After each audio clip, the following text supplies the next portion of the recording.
పూసరవెల్లి మాటలు ఎలా ఉంటాయో ప్రత్యక్షంగా ఒకసారి చూడండి, తర్వాత మనం మాట్లాడుకుందాం. ఉక్కు ప్రవీణ్ అంటగట్టినాడు. నా దగ్గర 1000 కోట్లు ఉందని చెప్పి మాట్లాడినారు. నా దగ్గర 1000 కోట్లు ఉందే? నా దగ్గర 100 కోట్లు ఉందే? 1 కోటి రూపాయలు లేదు నా దగ్గర. ప్రజలారా, సత్యం చెప్తానా ప్రజలకు, 1 కోటి రూపాయల ఆస్తి లేదు. ఇంకా నిజాయితీగా సిగ్గిరిసి మాట్లాడాలంటే నా కూతురు వివాహం చేసుకునే దానికి నా దగ్గర డబ్బు లేదు. నేను కొనిన భూమి 30 లక్షలు కొనిన భూమి 5-6 ఏళ్లకు నాకు కొంత పెరుగుతుంది అనుకుంటే సంవత్సరంలో అది 1,50,00,000 పోయింది.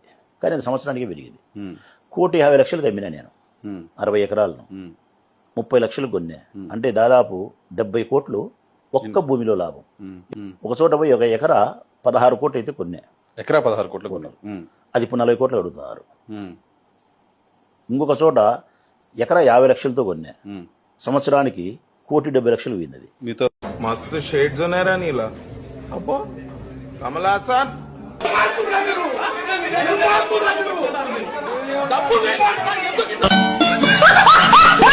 ఇదండి ఊసరవెల్లి మాటలు. 1 కోటి రూపాయలకు గెలిచినోడు ఒకటేసారి 70 కోట్ల రూపాయల వాల్యూ ఆస్తిని చూపించేసా మన రాచమల్లు. రాచమల్లు అంటే ఊసరవెల్లి, ఊసరవెల్లి అంటే రాచమల్లు. కాకపోతే మాటలు అనర్గళంగా మన రాయలసీమ మాండలికంలో మాట్లాడతాడు, కానీ ఆకర్షణీయంగా రాజకీయం అయితే చేయలేడు.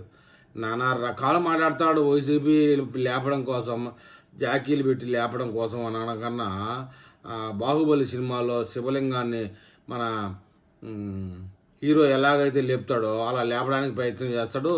మళ్ళీ నిరుత్సాహపడి పడిపోతూ ఉంటాడు. ఎవడు నిన్ను ఇంటర్వ్యూలో నీ ఆస్తిపాస్తుల గురించి చెప్పమన్నాడు?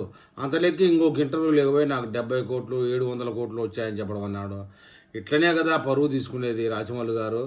వయసు పెరిగితే లాభం లే, బుర్ర కూడా పెరగాలని చెప్పేసి ప్రజలు అంటూ ఉన్నారు. నువ్వు ఇందాక చెప్పింది ప్రజలారా నా కాడ 1 కోటి రూపాయలు కూడా లేదన్నావు, ప్రజలారా నా ఆస్తులు పెరిగాయన్నావు. ఈ రెండిట్లో తేడాను బట్టే నీకు ఊసరవెల్లికి ఎలాంటి కరెక్ట్ సెట్ అయిపోయింది. మీరిద్దరు ఊసరవెల్లి రాచమల్లు అనడంలో ఎలాంటి తప్పు లేదని నా అభిప్రాయం.